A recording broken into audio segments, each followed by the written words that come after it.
Hey guys, Mike here from Mertzke Custom Woodworking. Welcome to my shop and welcome to another edition of Woodshop Confessions. I realize it's been a while since my last shop tour, and since I've been getting a bunch of questions on shop organization and layout, I figured it was time to do another shop tour and kind of show you how I have my shop currently set up. I asked on Instagram, Facebook, and Twitter what were some of the areas you wanted me to cover, and other than where my beer fridge went, most of the questions had to deal with either workflow or dust collection. So as we go around the shop, I'll try to cover those two areas. Brief overview of my shop. I work in an attached 20 by 20 two-car garage, so I have roughly about 400 square feet to deal with. We'll start off here in the center of the shop. As I've mentioned in previous shop tours, my table saw is definitely the workhorse of the shop, and I use it for just about anything I could possibly use a table saw for. Everything from rib cuts, cross cuts, dados, miter. For example, just to guarantee accuracy on my miter joints, I keep a digital angle gauge just right here under the saw, and that way I can just dial in the accuracy of the angle of my blade. The only thing I cannot really do on the table saw, and that's just due to limitations in space, is break down sheet goods. I've got about 6 feet of in-feed area in front of the blade and about 48 inches to the left of the blade to work with. So for breaking down sheet goods, I use a track saw out in the driveway and then break them down out there, and then bring the pieces in and cut them down to final dimension on the table saw if that's needed. As far as dust collection for my table saw, you'll see this 4-inch drop here from one of the branches of my main dust collection system. This branch feeds both the table saw and my 6-inch joiner you see here just on the right side of the multi-purpose table. I have recently moved my joiner here to this location, and it was at the far end of the multi-purpose table, but I found that I was having issues when I was ripping down long pieces of stock because the fence actually protruded above the top of the table just by about a ½ inch. So the other thing I found I gained by moving the joiner here to the right side is that I've also increased the outfeed and infeed just space available for jointing long pieces of board. So I have 2 blast gates right at a Y, so I can switch between the dust collection between the jointer and the table saw. Here at the back of the shop I have my dust collection system. If you noticed in my last shop tour, I did have it set up in kind of its original configuration in the front right corner of the shop. I had the cartridge style filter but was using a trash can with a trash can lid separator. I've since moved it back here and reconfigured it using this wall hanging system, and then added the Super Dust Deputy and a 55-gallon drum. The other improvement I've recently done to my dust collection system was redoing the ducting in the shop. I'm still using 4-inch PVC, but I've sealed all the joints and then tried to minimize my use of flexible hosing. So from the dust collector, I have it going into 2 branches. The first branch goes down to the middle of the shop, as you saw earlier, and feeds the table saw and joiner. The second branch goes down to the right wall and then feeds all of the tools along that wall. Another thing I've found that really helps with dust collection in the shop is having this extra shop back here. And I have it with about 20 feet of this flexible hosing. What I use this for is everything from sweeping up my shop to dust collection at multiple hand tools. So on my domino, my biscuit joiner, my Craig jig, my random orbit sander, and even my track saw, I have dust ports on there that this dust hose then can go to, and I can collect dust at each of those tools. Next I have my good old trusty Harbor Freight lathe. I've got it bolted down to this old Craftsman workbench and just use underneath the workbench for some random storage. These drawers I try to keep all my lathe accessories that I need so everything's handy. I've got my lathe tools both my traditional tools and my carbide tools right here on this lathe stand I made. Back behind here, next to the water heater, I've got my shop computer. I found it's pretty good space to have it, and it minimizes some of the dust that kind of gets back there. That computer is hooked to both of these monitors. This is actually a TV, and this is where I do all of my catching up on YouTube while I'm in the shop when I should be doing something else. This shop computer also is what I use to run my CNC machine, which we will get to next. This next tool in the shop is admittedly probably one of my favorite to use. This is the GarageWorks 4x4 CNC machine by Dave Gatton. Not only is it larger and more accurate than either of the other two CNC machines I had previously, this thing is easily customizable, so you can actually set it up and add whatever things you feel you want or need for your CNC machine. For instance, I'm using the DeWalt palm router as my spindle, but I've also added the 2.8 watt laser from JTech Photonics on there. So I now have not only the ability to do 2D and 3D carvings with it, but I can also do laser engraving. Some of the other accessories I've added to this was limit switches. I've added T-tracks to the wasteboard for material hold down.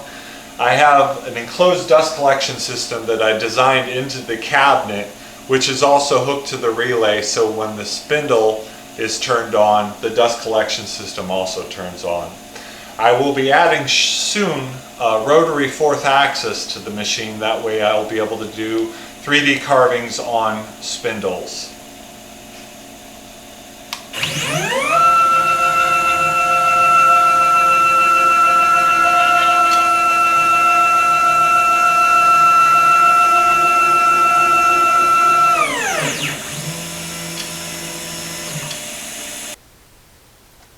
Here back behind the miter saw station is kind of an area I call my dirty little secret of the shop.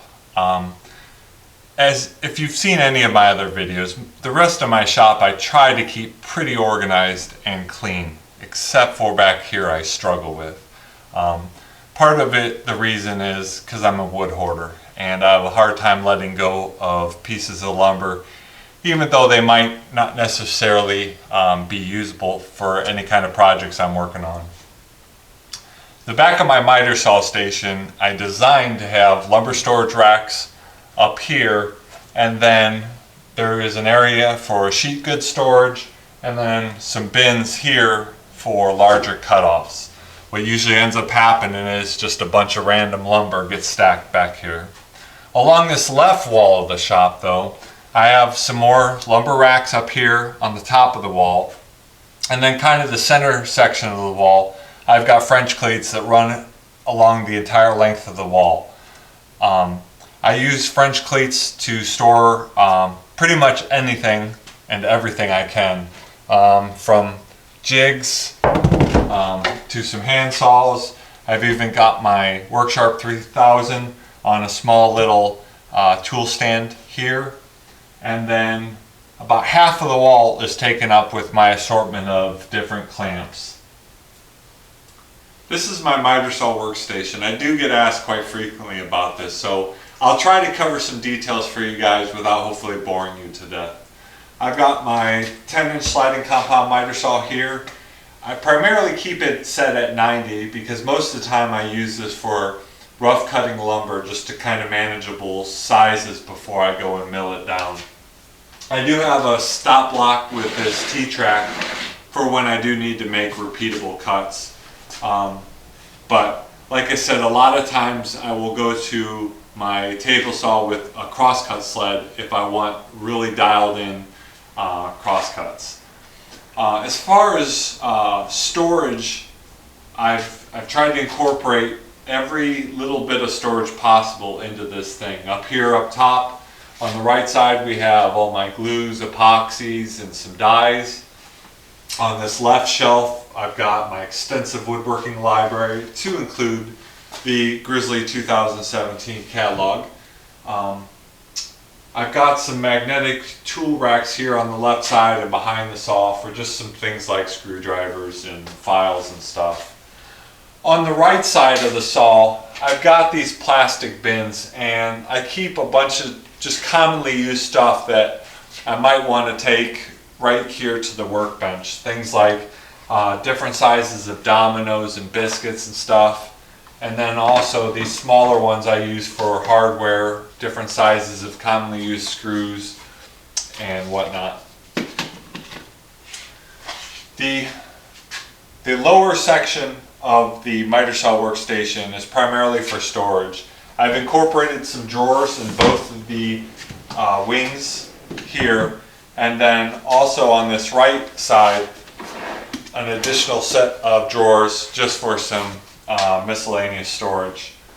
I have two sections here with shelves in the miter saw workstation where I keep my offcuts, and as you probably noticed, I kind of hoard. So what used to be a well-organized by species storage system is now just crammed with every possible type of offcut imaginable. Here in the center section, this cabinet down here is actually dedicated to the shop vac for the dust collection system for the miter saw. I do have it wired up into a relay, so when the saw turns on, so does the shop vac. This left side, I've got an additional drawer where I store some of my hardware, screws and stuff. And then down here in this cabinet, I keep some finishing supplies and my HVLP gun. Here at the end of my miter saw workstation, I've got my air compressor, and then also store a few of my nail guns just kind of for easy access. In the front left corner of the shop, you'll see I've got my welder, a portable welding table. I don't use it very often. It is something I would like to use a little bit more. I'm definitely a noob at welding, but definitely want to learn and get better at that. Maybe incorporate some mixed medium projects, do some metal and wood here in the near future. Before we get started on the other side of the shop, I do want to cover a little bit about this multi-purpose table and how it works into my workflow.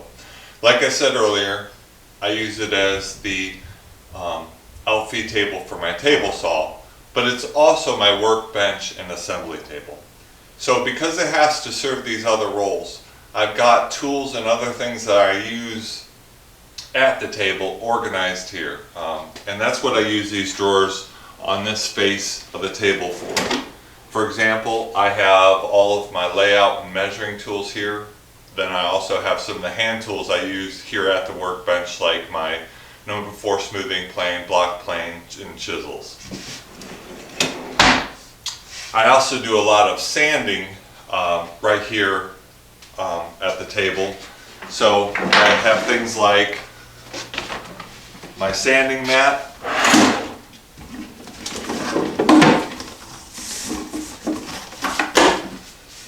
and then my random orbital sander, and then I also, like I said earlier, have it all set up for dust collection.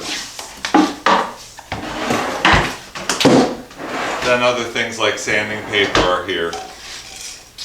I also, when I'm doing assembly and joinery, have my biscuit joiner and my domino right down here handy. As we move along this final wall of the shop, you're going to see some of the same things that are on that opposing wall, like the lumber racks near the ceiling, and then the French cleats that go along the entire length of the wall. Here in the front right corner of the shop, where my dust collection system used to be, now I've moved my drum sander. This is the Performix 1632. Now, one thing with a drum sander is that it kicks out a lot of very, very fine dust. So I don't have this tool hooked up to my main dust collection system because I was having issues with it clogging the cartridge filter really quick. So I have a 1 horsepower wall hanging unit that sits right behind here that is just used with this dust collection system. That way, when I do need to clean out the filter on that one, I can without it affecting the rest of the dust collection in my shop. As we move along this wall, Every tool that I'm going to show you is both on casters so that I can move it out from the wall depending on what I'm using it for, and also hooked up to the dust collection system. This is my Grizzly 14-inch bandsaw. I have added the 6-inch riser block kit to it, and I do have a video on my channel if you want to check that out on how I installed it. Dust collection for a bandsaw is, well, usually sucks, and not in a good way. So what I've done on my bandsaw is I've taken some PVC pipe, and I'll put a picture up here on how I can still collect from the lower wheel housing, but then also right at the blade where most of the dust is coming from. Behind my bandsaw, I just have a small little cabinet that I made for hardware, nuts, bolts, screws in there. They're also in those small plastic bins so I can pull them out as needed to use. I've got a Craftsman floor standing drill press here. It was a Craigslist find. Beast of a drill press, works real well. I try to keep all of my drill stuff together. So here on this wall hanging rack, I've got all my spade bits, Forstner bits, and then some plug cutters. And then right next to it, I keep my battery powered drills, kind of charging station, and then all of my drill bits and other accessories for both using with a hand powered drill or with the drill press. Right below that, I have my rigid oscillating spindle sander, probably one of the most seen tools on YouTube. And then below that is just a Craftsman kind of roll away toolbox that I use for some additional storage in the shop. I built my router table kind of in the style of the New Yankee Workshop one. The router plate, lift, and fence I got from Rockler. It was on sale. The only thing I would say about this router plate and lift is that the point of adjustment is here on the top, and a lot of sawdust gets in that. I've seen a few manufacturers now making them where you can adjust the height of your router from the side. My next one, I will definitely go with that. I have wired this up to a paddle switch, and then here I've incorporated some drawers for router bit storage, and I have ones for both quarter and half-inch shank. I did make the drawers removable just in case I do need to pull them out. I have this thing set up with dust collection both at the fence and then also below in the cabinet. The rest of the lower drawers of this router table I just use for storage for tools. I have in this one my track saw, and then I have some additional routers, both my palm router and punch base router. Down in the bottom drawer is where I keep all of my table saw accessories like my miter gauge, dado stack blade, tenoning jig and stuff, so it's all together, all easily accessible. So the final tool in the shop I'm going to cover is my thickness planer. I've got the Grizzly 15-inch with the spiral cutter head. I have it in this position in the shop for a couple reasons. One, because it is the first tool on this branch of the dust collection, so since it's a major chip producing tool, it gets the best use of the airflow. And then also, because of its location in relation to the table saw, I'm actually able to pull this tool out all the way and then turn it depending on how much infeed and outfeed room I need. So I can have it going the length of my shop, and that way it maximizes kind of that available space. Right above it I have an old recycled kitchen cabinet that I just store all of my finishes and stuff in there. And then right next to that I've got my sticker cabinet, and as you can see I've been collecting a few of my favorite content creators and woodworkers stickers here. Alright, so that about wraps up this shop tour. Appreciate you guys sticking through to the end. I know it was kind of a long one, but I wanted to try to add as much detail as I could and also answer some of those areas that you guys had questions about. If you are wondering, I did have to sell my beer fridge to make room for some of the tools when I started the business. I'll leave a picture up here at the end of how my shop looked when I was kind of, I guess, on the hobbyist level before starting Mertzke Custom Woodworking. So if you have any questions, feel free to leave them in the comments below, or you can get a hold of me on any of the social medias, Facebook, Twitter, Instagram, or over at my website, MertzkeCustomWoodworking.com. So, hope you guys have a good day. Thanks for watching, and I will talk to you later. Bye.